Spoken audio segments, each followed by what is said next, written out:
You going to mug me? I'm not gonna mug you. Is that gorgeous or what, eh? And I believe I can run a decent marathon. Download Veely now.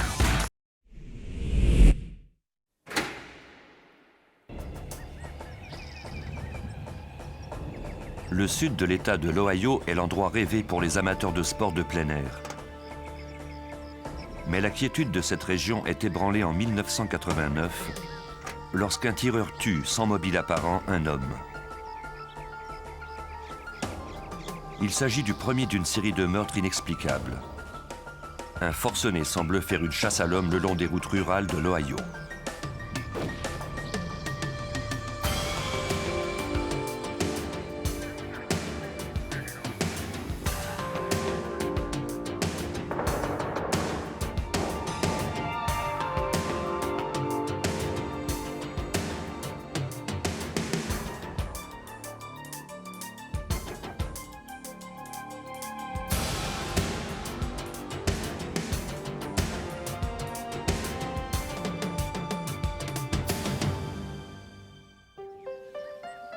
La partie sud de l'État de l'Ohio aux États-Unis est rocheuse et vallonnée. C'est un endroit tranquille où résident principalement des mineurs, des fermiers et des ouvriers de manufacture. La région est si paisible que la plupart des gens ne verrouillent même pas leurs portes. Ici, le taux de criminalité est pratiquement nul.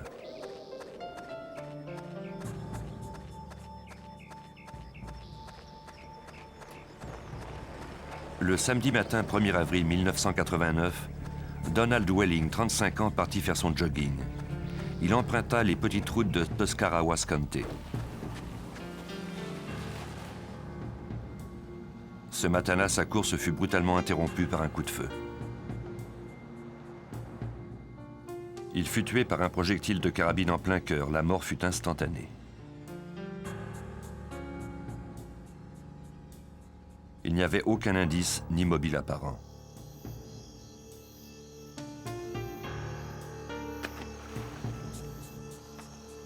De plus, l'arme du crime était introuvable.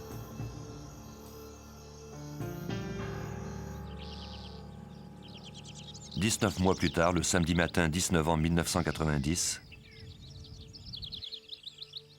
Jamie Paxton, 21 ans, de Bannock, se leva à l'aube pour aller chasser au tir à l'arc. Il descendit de voiture et marcha longtemps à travers les herbes hautes qui longeaient l'autoroute 9, laissant l'arc dans son véhicule. Paxton était seul et non armé. Il ne remarqua pas qu'un pick-up rouge s'était garé à proximité de sa voiture.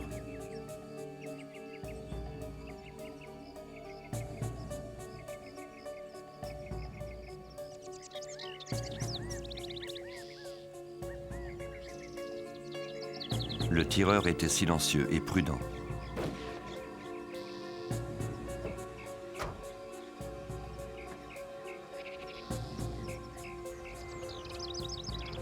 Jamie Paxton fut atteint de 3 projectiles. L'arme utilisée était une carabine de chasse très puissante. Il n'y avait aucun témoin.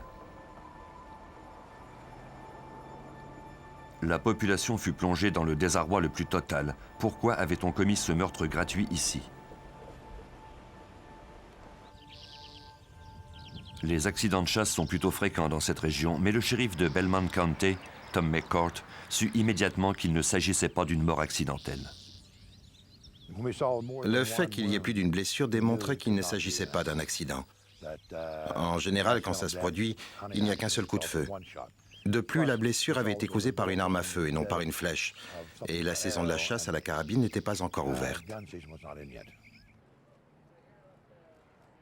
Le secteur sous la juridiction du shérif Tom McCourt est vaste, mais la population y a tissé des liens solides. Tout le monde se connaît.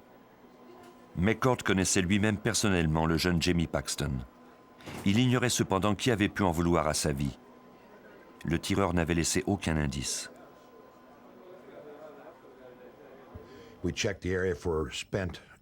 Nous avons inspecté le secteur, cherché des douilles à l'endroit d'où le tir provenait, mais nous n'avons rien trouvé. Nous avons également cherché des projectiles près du corps de la victime. Nous avons même utilisé un détecteur de métal pour nous y aider.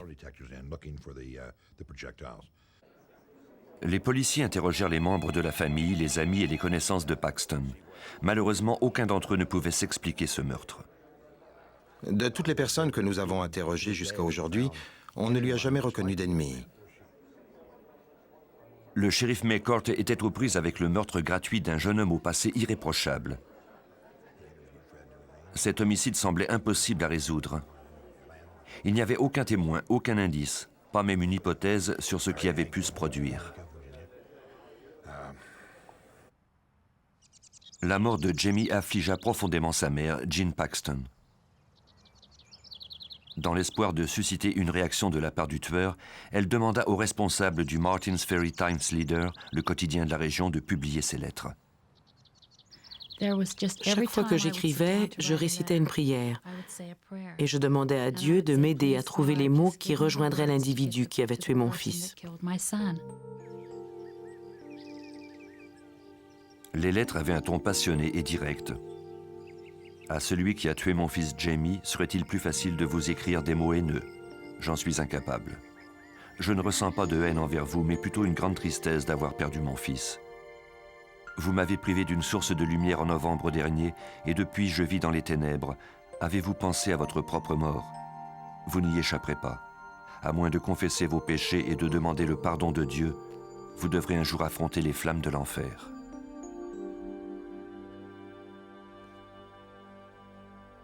Le meurtrier eut-il connaissance de ces lettres? Si oui, elles ne semblaient guère avoir d'effet sur lui.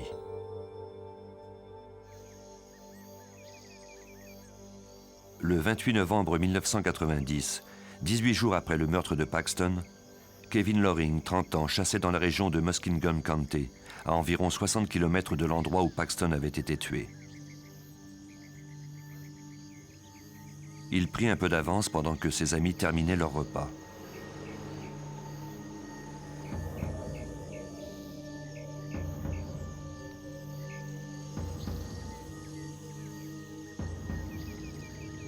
Il traversait un champ à la recherche de gibier, ignorant qu'il était lui-même la proie d'un chasseur qui surveillait ses moindres gestes.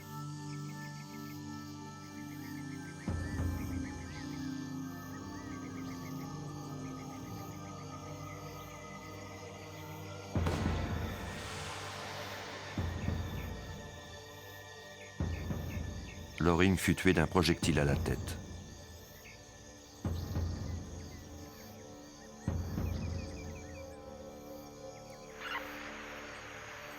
Le tueur avait commis ses meurtres dans 3 comtés différents sur une distance de quelques centaines de kilomètres. Le processus d'enquête en serait ralenti. De fait, les détectives de Muskingum County ignoraient complètement que d'autres meurtres similaires avaient été commis dans les comtés voisins. Ils conclurent que la mort de Loring était due à un accident de chasse. Jean Paxton n'abandonnait pas. Elle continua d'écrire des lettres au meurtrier pendant toute l'année 1991 en espérant qu'il se manifesterait. Je me disais que si le meurtrier de mon fils lisait une de mes lettres, j'obtiendrais une réaction de sa part. Elle ne se trompait pas. La lettre dactylographiée commençait ainsi. Je suis le meurtrier de Jamie Paxton. Je ne le connaissais absolument pas. Je ne l'avais jamais vu de ma vie et ne m'a pas dit un seul mot ce samedi-là. J'ai tué Paxton sous la pression d'une pulsion incontrôlable. Lorsque j'ai quitté la maison ce jour-là, je savais que quelqu'un mourrait par ma faute. Je ne savais cependant pas qui ni où. Je suis une personne ordinaire avec une famille, un travail et une maison comme vous. Quelque chose dans ma tête me transforme en un meurtrier sans pitié ni conscience. La lettre arriva au Martins Ferry Times Leader quelques jours avant le premier anniversaire de la mort de Jamie.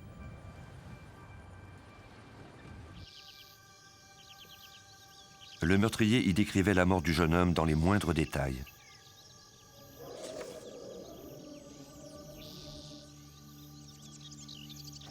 J'étais ivre et une voix dans ma tête me répétait « Fais-le ».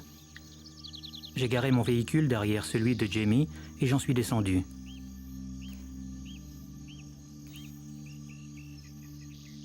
Jamie marchait très lentement. Il descendait la côte et se dirigeait vers la route. J'ai épaulé ma carabine et je suivais ses mouvements à travers la mire. J'ai pris au moins 5 secondes à faire la mise au point. Je voulais viser le mieux possible. Le premier coup était un peu raté. Je l'ai touché dans la partie droite de sa poitrine.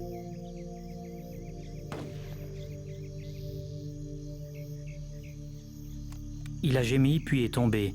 Je voulais être sûr qu'il était bien mort, alors j'ai tiré un autre coup en visant entre sa hanche et son épaule. Il était étendu face contre terre.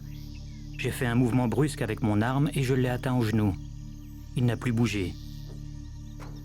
5 minutes après avoir tué Paxton, je buvais une bière en essayant de tout oublier. Je n'avais pas prémédité de le tuer, pas plus que j'aurais prémédité de tirer sur une bouteille dans un dépotoir. Vous avez raison de me détester, mais je pense à Jamie tous les jours, exactement comme vous, sans doute. Pour le shérif McCourt, cette lettre était un bon début. Cet indice allait peut-être le mener au meurtrier. Il espérait trouver la machine à écrire ou l'arme dont il s'était servi.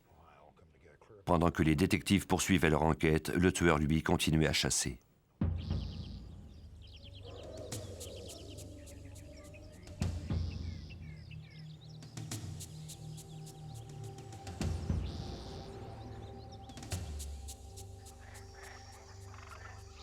Le samedi 14 mars 1992, après avoir travaillé toute la nuit, Claude Hawkins termina son quart de travail à la Pittsburgh Plate and Glass. Le soleil venait de se lever. C'était le moment idéal pour aller à la pêche. Hawkins se rendit directement à son endroit favori sur le bord de la rivière, en aval du barrage de Wills Creek. Hawkins était marié et père de 4 enfants. Un autre amateur de plein air allait bientôt mourir à son tour. Cette fois-ci, cependant, le meurtre fut commis dans un parc fédéral. Pour le FBI, c'était le moment d'entrer en action.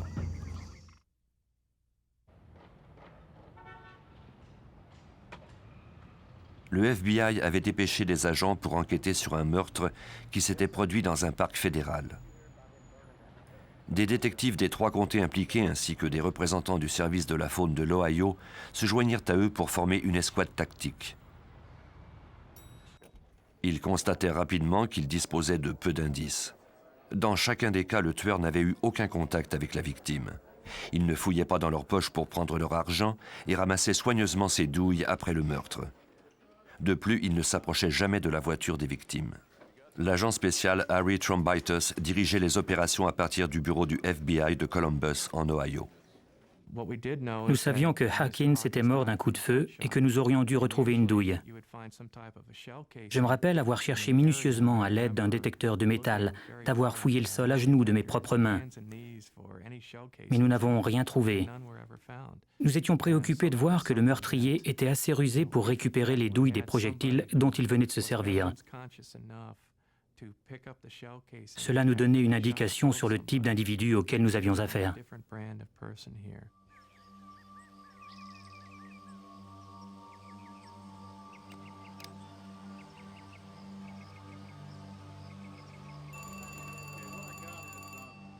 Les membres de l'escouade dressèrent la liste des similitudes entre les cas. Toutes les victimes étaient des hommes de plein air, 2 chasseurs, un pêcheur et un adepte de jogging. Au moment du meurtre, ils étaient tous seuls, en forêt ou dans la nature, et ils avaient tous été tués par une carabine très puissante. 3 de ces meurtres s'étaient produits pendant le week-end. Chaque fois, le meurtrier avait pris soin de ne laisser aucun indice derrière lui. Il n'y avait qu'une seule explication possible. Un tueur en série sévissait dans la région.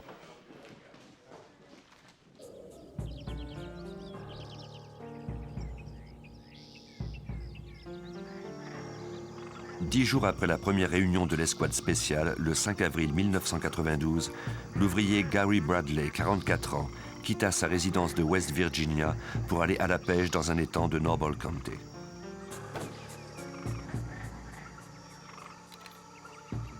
Sa femme et ses 3 enfants ne le reverraient plus jamais.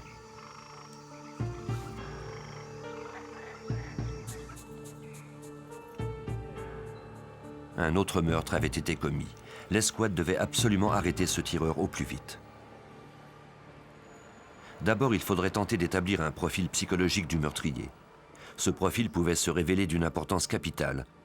On fit appel aux experts du service des études comportementales du FBI.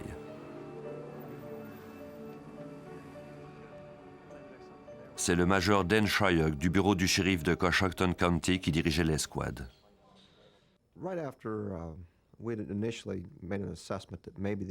Après avoir constaté qu'il y avait un lien entre les meurtres, le bureau du FBI de Columbus a demandé à ce que des experts du service des études comportementales rencontrent les enquêteurs en homicide des 5 comtés impliqués. À partir de seulement quelques informations, les experts du FBI de Quantico en Virginie peuvent dresser le profil d'un individu. Larry Ankrum travaille pour le service des études comportementales. C'est à lui que fut confiée la tâche de dresser le profil du tueur. Il analysa toutes les informations colligées par les détectives et plus particulièrement la lettre adressée à Gene Paxton.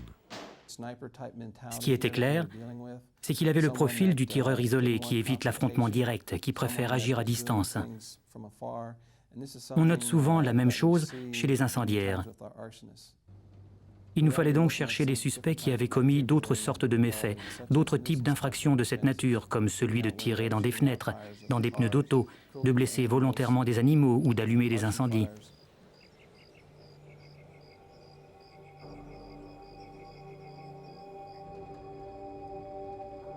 Pour Ankrum, ce type de violence était déclenché par le stress et amplifié par l'alcool.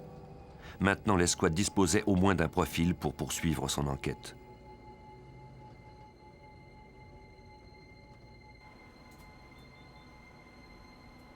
Il y avait également la lettre adressée à la mère d'une victime. Les experts judiciaires du FBI l'examinèrent attentivement. Les caractères typographiques présentaient des particularités uniques. Si on pouvait retrouver la machine à écrire, il serait facile ensuite de relier la lettre à son propriétaire et conséquemment le meurtre au meurtrier. Mais il fallait faire vite, car le tireur rôdait toujours. Le 21 juillet 1992, 2 chasseurs dans un parc de Muskingum County arrivèrent face à face avec le meurtrier.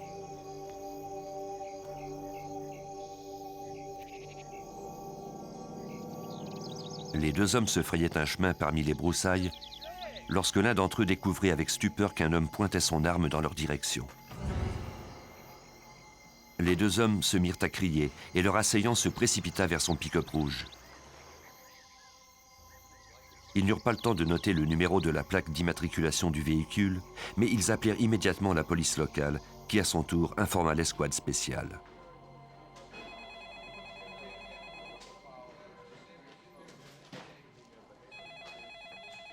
Au cours des 6 premiers mois de 1992, les membres de l'escouade vérifièrent les antécédents de plus d'une centaine de suspects qu'ils éliminèrent ensuite. Au mois d'août, soit 3 ans après le début des meurtres, l'enquête ne progressait plus.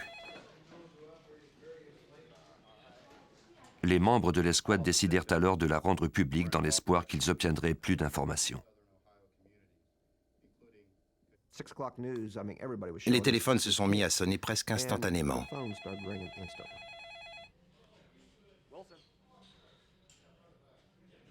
Le 26 août 1992, l'escouade reçut un appel qui allait se révéler déterminant.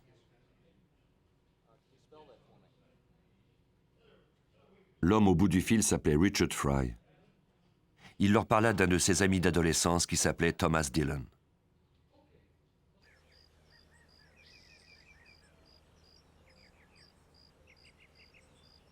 Les détectives disposaient maintenant d'un nom.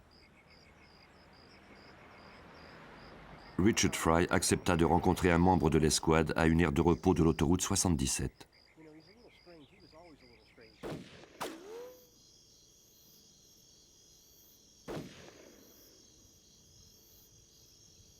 Les 2 hommes se plaisaient à rouler dans les secteurs ruraux de l'Ohio et à tirer sur des panneaux de signalisation ou sur de petits animaux.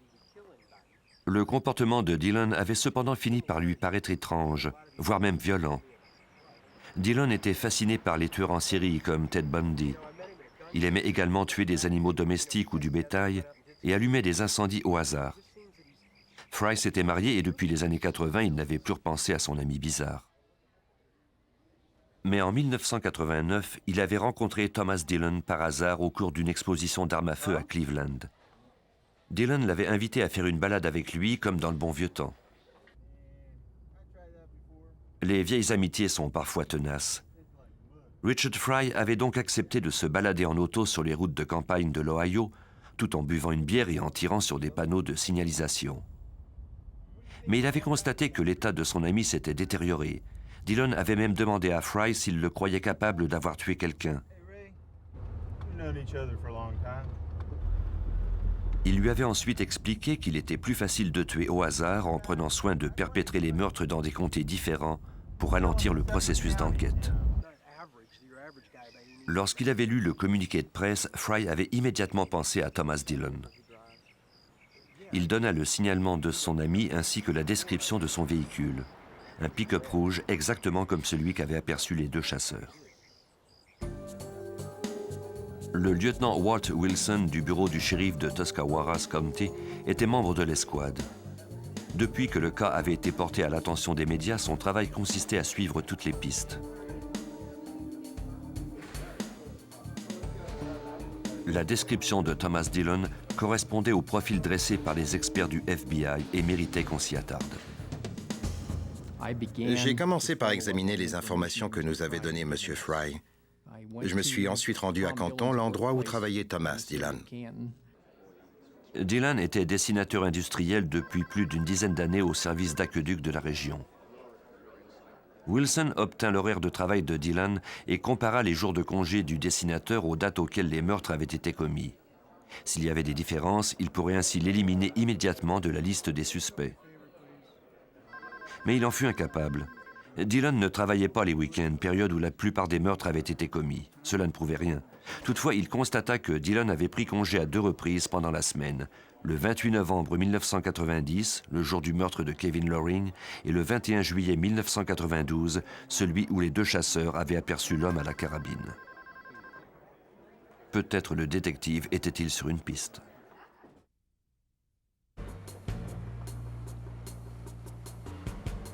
Pendant que les autres membres de l'escouade vérifiaient les informations fournies par le public, Wilson mit Dillon sous surveillance. Il espérait ainsi obtenir de nouveaux indices ou encore que le suspect retournerait sur la scène d'un de ses crimes. La filature commença en octobre 1992. Le détective Wilson suivait Thomas Dillon au cours de ses excursions de fin de semaine sur les routes de campagne du sud de l'Ohio. Habituellement, c'était jour de congé pour Thomas. La journée commençait vers 7 heures du matin. C'était presque toujours le week-end. Parfois, il s'arrêtait dans une épicerie et s'achetait quelques bières avant de rouler sur les petites routes de l'arrière-pays dans d'autres comtés, au sud de chez lui. Le 10 octobre 1992, pendant la filature, le détective perdit brièvement la trace du véhicule du suspect. Au moment où Wilson roulait très lentement près d'une entrée, il se retrouva nez à nez avec Dillon. Il lui fallut penser rapidement pour ne pas mettre l'enquête en péril. Je lui ai envoyé la main et il m'a salué à son tour. Il s'est ensuite arrêté puis a attendu pour voir si je poursuivais mon chemin ou non.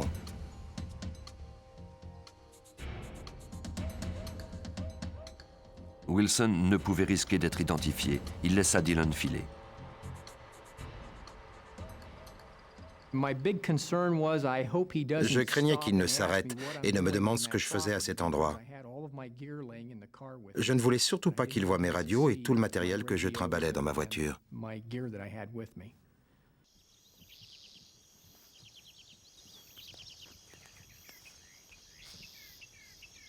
Quelques jours plus tard, Larry Haller de Barn Hill en Ohio chassait à 150 mètres d'une route du comté de Tuscarawas. Il entendit une voiture s'arrêter. À travers les arbres, il aperçut un homme de race blanche de bonne carrure. L'homme brandit une carabine dans sa direction et tira.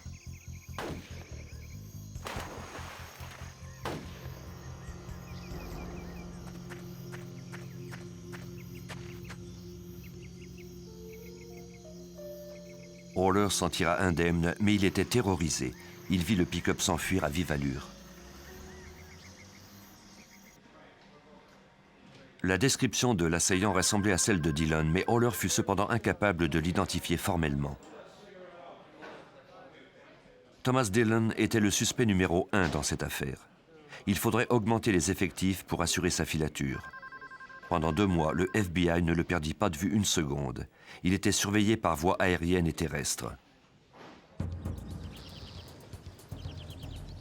Dillon tirait sur les panneaux de signalisation, lançait des pierres dans les vitres des voitures. C'était exactement le type de vandalisme décrit par Ankrum dans le profil psychologique. Il était inutile de l'arrêter pour ces délits mineurs, car on risquait ainsi de compromettre l'enquête en cours. Surveiller quelqu'un sur une route de campagne en plein jour n'est pas une tâche facile. Les enjeux étaient élevés. Si Dillon tentait à nouveau de tuer quelqu'un et que les détectives du FBI n'y étaient pas, ils auraient un autre meurtre sur les bras. En revanche, s'ils étaient repérés par Dillon, ce dernier tenterait de les semer ou alors il cesserait toute activité criminelle. La voiture de filature où prenaient place l'agent Trombaitis et le capitaine Shryock devait demeurer très loin derrière le véhicule du suspect. Il leur fallait davantage compter sur la patrouille aérienne. Si quelque chose arrivait, ils passeraient à l'action. Un jour, ils eurent la peur de leur vie. Les détectives étaient loin derrière Dillon lorsque l'unité aérienne donna l'alerte. Devant Dillon, ils avaient repéré la victime idéale du tireur. Une personne en train de faire son jogging matinal, mais cette fois-ci, c'était une femme. Elle était seule. Si Thomas Dillon était bien le meurtrier, cette femme serait à coup sûr une proie irrésistible pour lui. Trombaitis et Shryock étaient nerveux. Ils espéraient éviter le pire et se mirent à accélérer. Dillon roulait lui aussi en direction de la femme.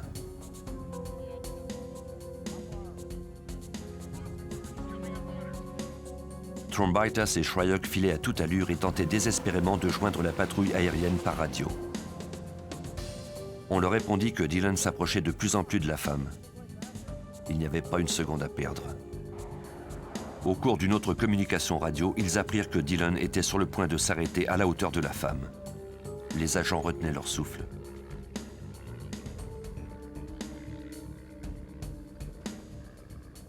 Puis Dillon la doubla.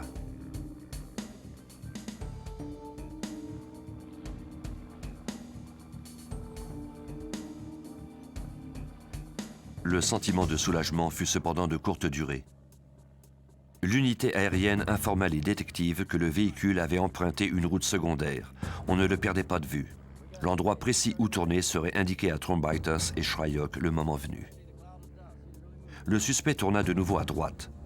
Avait-il décidé de faire une boucle pour revenir à la route principale?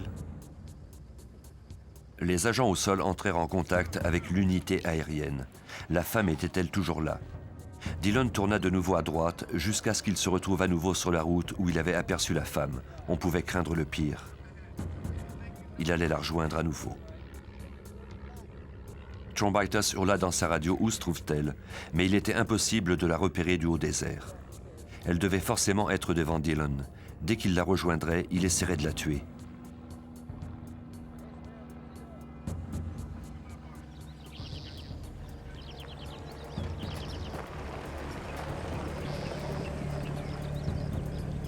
L'unité aérienne informa les détectives que Dillon avait arrêté son pick-up et qu'il en était sorti. Il tenait un objet brillant dans ses mains. S'apprêtait-il à la tuer sous leurs yeux? Du haut des airs, les agents ne voyaient plus la femme, mais cela ne signifiait pas nécessairement qu'elle n'y était pas. Les détectives entendirent des coups de feu. Ils étaient terrorisés à l'idée que le suspect ait fait une victime au cours de la filature.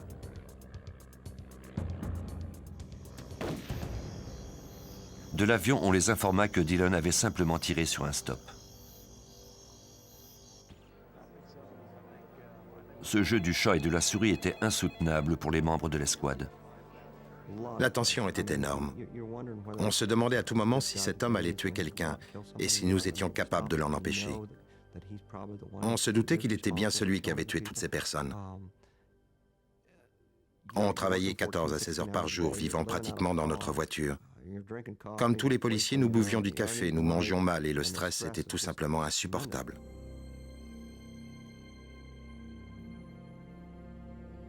Heureusement, le filet continuait de se resserrer autour du suspect.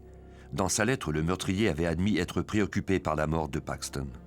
Il disait d'ailleurs qu'il s'était rendu au cimetière.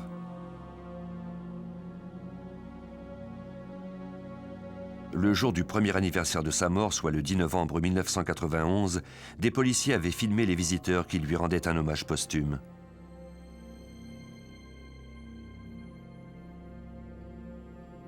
Les détectives visionnèrent le matériel. Parmi les visiteurs, ils reconnurent l'homme qu'ils surveillaient depuis quelque temps, Thomas Dillon. Il ne restait plus qu'à trouver des indices pour procéder à son accusation.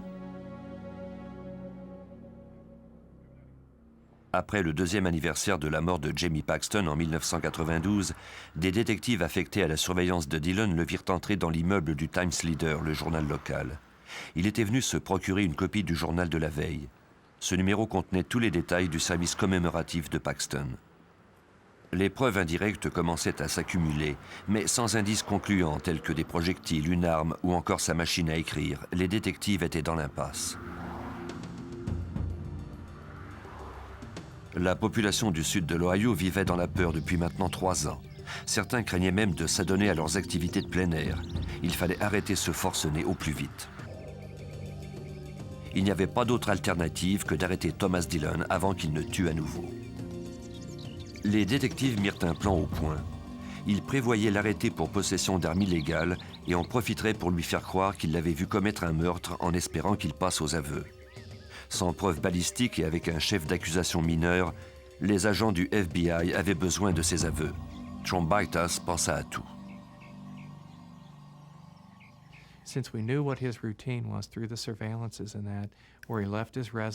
Grâce à la surveillance dont il avait fait l'objet, nous connaissions sa routine.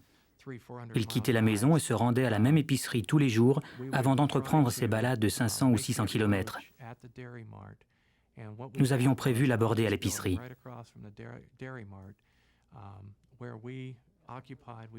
Juste en face, il y avait un immeuble. Nous nous sommes installés dans le sous-sol. Le détective Wilson et moi-même avons fixé sur le mur une carte géographique des secteurs où il se promenait.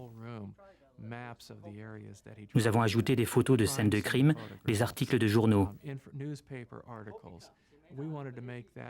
Nous voulions qu'il ne puisse pas résister à la mise en scène et qu'il n'ait d'autre choix que de s'asseoir avec nous et d'avouer ses crimes.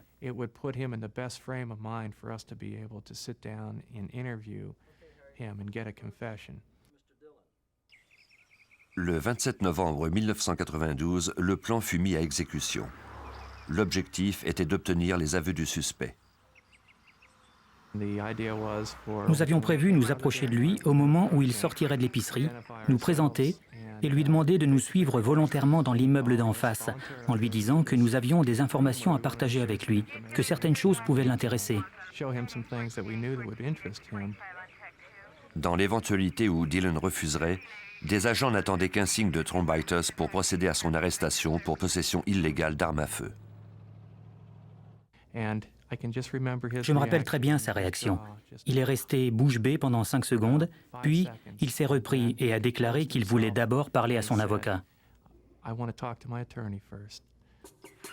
Trombaitas donna le signal aux agents du Bureau de l'alcool, du tabac et des armes à feu, l'ATF, qui procédèrent à l'arrestation de Thomas Dillon. Le suspect n'était pas conscient qu'il s'agissait là d'une défaite amère pour les agents du FBI. Malgré les indices recueillis et la certitude de Trombaitas qu'il était le tueur, le détective craignait d'avoir tout détruit.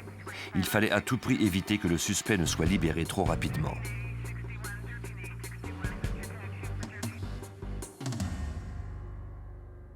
Au moment de l'arrestation de Dillon, d'autres détectives de l'escouade spéciale étaient en train de perquisitionner sa maison. Ils espéraient obtenir des preuves de sa culpabilité. Malheureusement, ils ne découvrirent rien de vraiment important, sauf une carte géographique sur laquelle Dillon avait indiqué l'emplacement d'incendie qu'il avait allumé ou d'actes de vandalisme qu'il avait commis. Quant au suspect, il refusait catégoriquement de parler. Quand il a dit qu'il voulait parler à son avocat, c'était déjà trop tard. Nous sommes retournés au restaurant pour commander un café. Tout à coup, on nous a annoncé qu'il voulait nous parler. Walt et moi-même sommes montés dans notre voiture et nous avons filé à toute vitesse à la prison de Stark County. Trombitas et Wilson montrèrent à Dillon tous les indices incriminants qu'ils avaient recueillis, les photographies, les bandes vidéo, les coupures de journaux.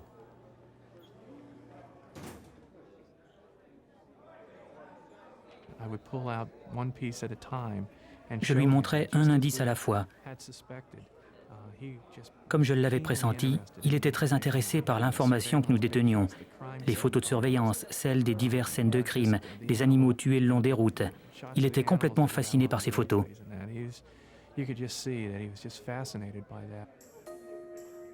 Malheureusement, Dillon refusait toujours de parler. Il déclara qu'il ne voyait aucune utilité à passer aux aveux. Le FBI était à nouveau dans l'impasse. L'accusation ne reposait que sur une possession d'armes illégales et l'avocat du suspect considérait que sa détention n'était pas justifiée. À moins de trouver quelque chose rapidement, il faudrait malheureusement libérer Thomas Dillon.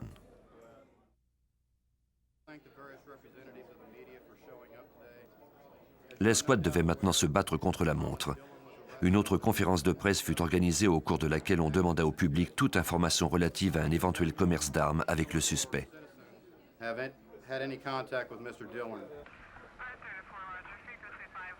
Pendant ce temps, le membre de l'escouade Jerry Wade du service de la faune de l'Ohio suivait une piste. Un témoin avait aperçu Dillon tirer un chevreuil avec sa carabine quelques années plus tôt. Il lui indiqua l'emplacement. Si Wade parvenait à y trouver des projectiles, il pourrait peut-être les comparer à ceux qui avaient été recueillis à partir des victimes. Le témoin nous a dit avoir aperçu Thomas Dillon tirer sur un chevreuil à l'aide d'une carabine.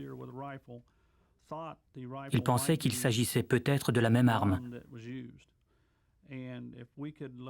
Notre but était de recueillir des indices, comme les douilles par exemple, et tenter de démontrer qu'elles provenaient de l'arme du crime. Cela nous permettrait de prouver que Thomas Dillon possédait cette carabine avant même le début des meurtres. Cette preuve donnerait beaucoup de poids à l'accusation. Les chances de trouver des douilles sur une aussi grande surface étaient minces. De plus, 2 années s'étaient écoulées depuis. Mais Wade était déterminé. Il passa au peigne fin chaque centimètre de l'emplacement indiqué par le témoin. Wade commença ses recherches près de l'arbre où l'animal avait été abattu. Il effectuait sa fouille à l'aide d'un détecteur de métal. Son acharnement porta fruit. Il découvrit 2 douilles de carabine.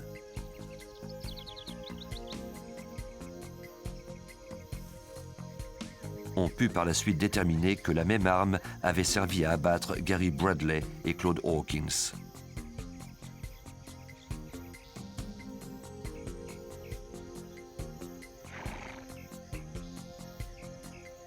On avait enfin une preuve solide.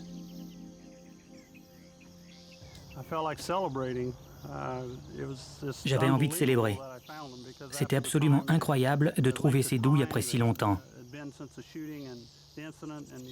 Le témoin n'était pas complètement certain de l'emplacement de l'arbre. Les lieux avaient changé depuis, on avait enlevé une clôture.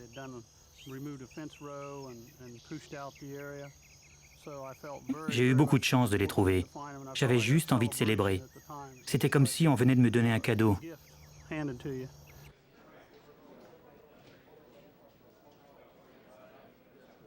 Pendant ce temps, la conférence de presse retransmise par les médias avait rejoint un vaste auditoire. On espérait que quelqu'un du public allait se manifester. Le 4 décembre, au quartier général de l'escouade spéciale, le capitaine Shryock était en charge des appels téléphoniques. Un homme du nom de Al Cope était à l'autre bout du fil. Il avait acheté une arme d'un individu qui correspondait à la description de Thomas Dillon lors d'une exposition d'armes à feu le printemps précédent. La date précise était le 5 avril, soit le jour même du meurtre de Gary Bradley.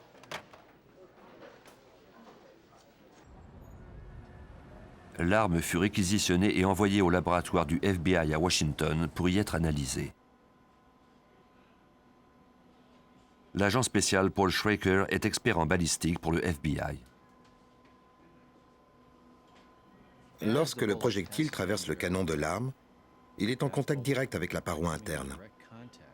Elle est alors marquée des imperfections microscopiques du canon. C'est comme si cette balle portait maintenant l'empreinte de l'arme. Les fragments de projectiles recueillis à partir des victimes Claude Hawkins et Gary Bradley furent également examinés par les experts du FBI. Il nous est toujours possible de procéder à une analyse, même si nous ne disposons que de fragments, car ceux-ci portent également des marques.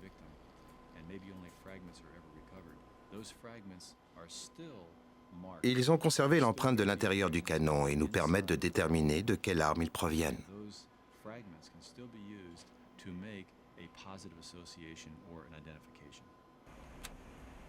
Lorsqu'on nous a envoyé l'arme, nous avons d'abord procédé à des tirs d'essai. Nous avons ensuite comparé les projectiles utilisés lors de ces tirs aux fragments qui avaient été recueillis à partir des victimes. Les balles furent donc comparées aux fragments prélevés des dépouilles de Gary Bradley et Claude Hawkins.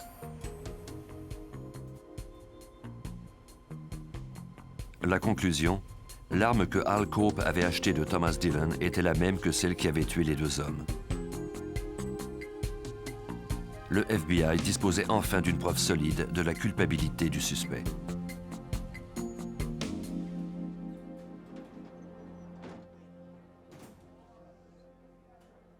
L'agent Trombaitis rencontra Dillon en prison et lui présenta les preuves accumulées contre lui. Son signalement et la description de son véhicule correspondaient aux déclarations des témoins. Il était en congé chaque fois qu'un meurtre avait été commis, il avait des antécédents judiciaires et il utilisait une arme à feu. De plus, le FBI pouvait prouver en cours qu'une arme lui ayant déjà appartenu avait servi à tuer au moins 2 des victimes. Trombaitis était convaincu que Dillon était coupable des 5 meurtres. Il désirait par-dessus tout permettre aux familles des victimes de vivre leur deuil et de retrouver enfin la paix. Il fit une offre à Dillon en prenant soin de lui rappeler au préalable qu'il était passible de la peine de mort. Sa tactique fonctionna. Le suspect commença à négocier. En échange de la promesse qu'il ne serait pas condamné à mort, il se déclara prêt à avouer être l'auteur des 5 meurtres.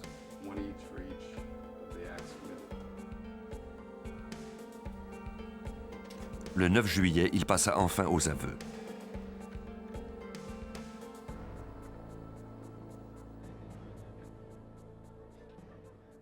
Le 12 juillet 1993, à la cour de Noble County, il arborait un petit sourire satisfait. Mr. Dillon, at this time, how do you plead to count 1 in the indictment in case number 93 CR4 involving the death of the aggravated murder charge involving the death of Gary Bradley? How do you plead? Guilty. Les familles des victimes étaient venues assister au procès. Dillon plaida coupable aux accusations de meurtre de Donald Welling, Kevin Loring, Claude Hawkins, Gary Bradley et Jamie Paxton. Lorsqu'il quitta la cour, il arborait le même petit sourire et ne semblait manifester aucun remords.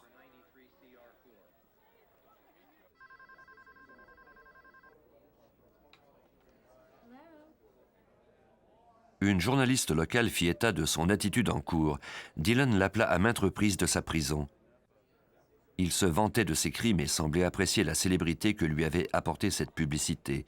Il plaisantait sur ses meurtres, sauf un.